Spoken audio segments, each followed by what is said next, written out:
How many of you know people who moan and groan and complain about life all the time, all right? They might moan and groan about their job. I'm sick of this job.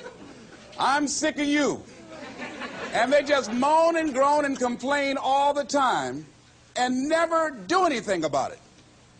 They haven't got to the point where they're sick and tired of being sick and tired. They just have enough energy to complain about it, and they consider that, in fact, they believe that that's equivalent to doing something about it, just complaining.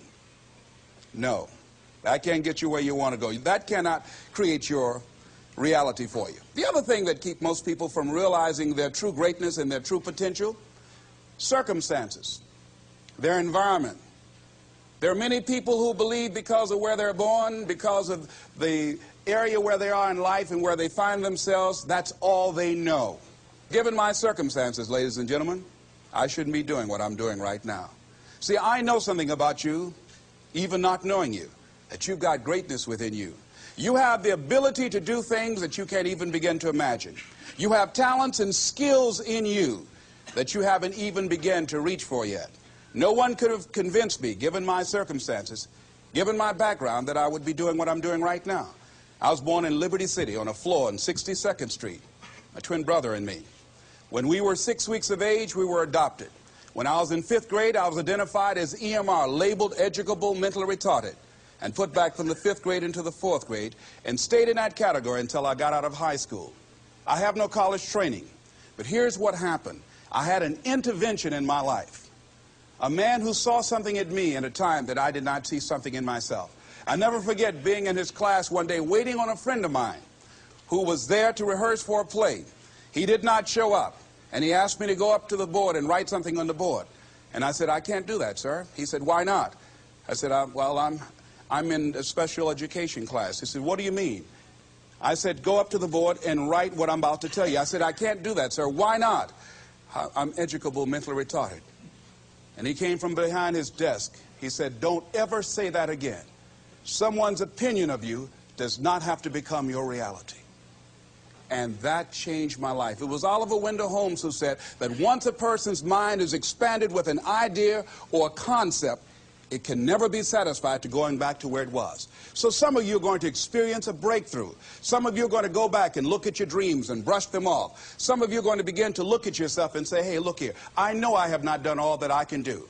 Whatever goal that you have in mind, I want that to be a goal that will challenge you, something that will make you stretch.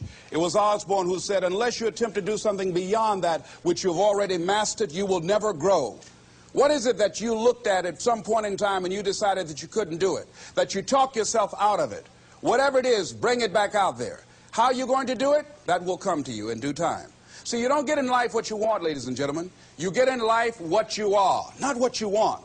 And see, the good news is that we can always become more by working to develop ourselves. So the first process of making this your decade, you've got to begin to take a look at your life and look at where are you right now? What are your strengths? What are your weaknesses? What gives your life a sense of fulfillment, a sense of joy? What does a full, rich life means to you? What is it that you could love doing 7 days a week that'll bring a smile to your face? Think about that.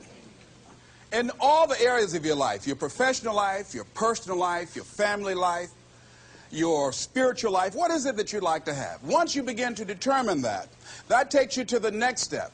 And that is, once you decide what it is that you want, now you've got to decide that you deserve that. Repeat after me, please. I deserve the best that life has to offer. I deserve to find my purpose in life. Shake somebody's hand on your right and left and say, find your purpose.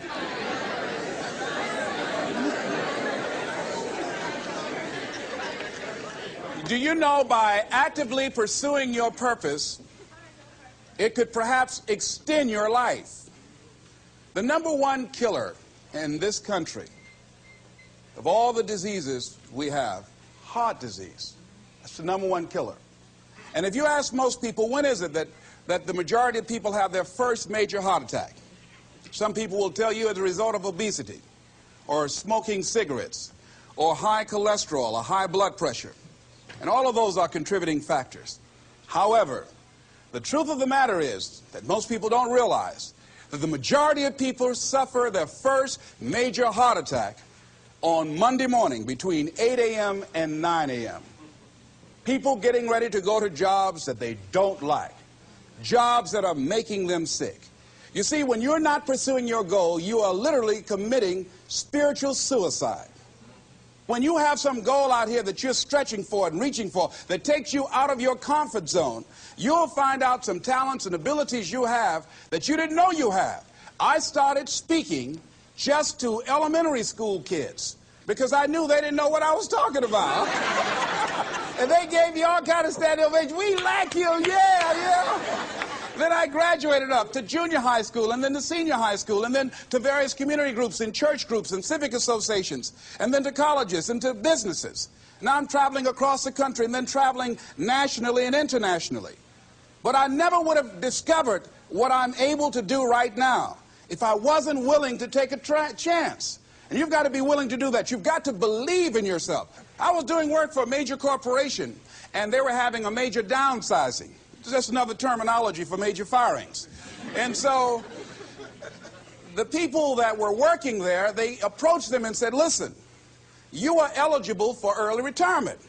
We will give you a buyout package of $300,000 if you take it within this time frame.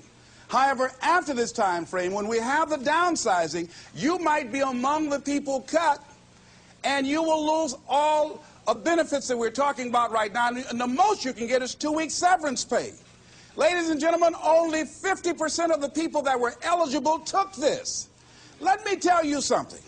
If I'd been there, I'd have gone to ask for your check. Listen, Marvin told me to get his check. He's home with his mama.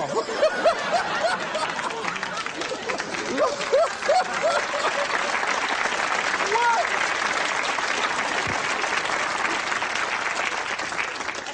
I would have taken that money so quick and had other people checks. They said, Les got your check.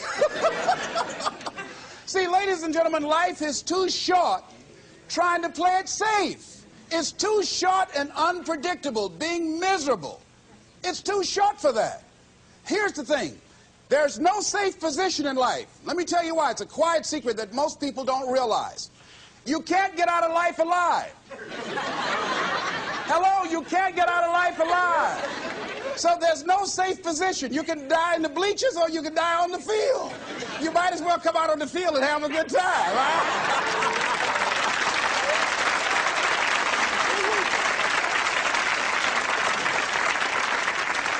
So if you want to make this your decade, you've got to decide to be bold. See, you got to be bold in life. You got to take life on. I remember I was at a major corporation. I had to give a presentation, and there were two guys sitting across from me, and the guy said to the other fellow, looking at the last two finalists, and that involved my firm and their firm, said, listen, looking at the credentials, this guy doesn't have any credentials. We have an advantage here. We've got 2 PhDs between us. I got up and I went in the bathroom and started talking to myself. I said, Les Brown, what do you care about their 2 PhDs? You have 6 children. And a mama to take care of. And I went in that meeting, and first of all, I went there walking bold, looking good, feeling good, and smelling good, all right?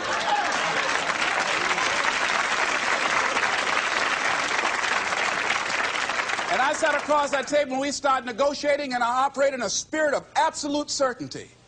I looked at them as if the only reason that they were born was to give me that contract. They survived 1 out of 9 million sperms to carry out this transaction. And I got the contract. Hello.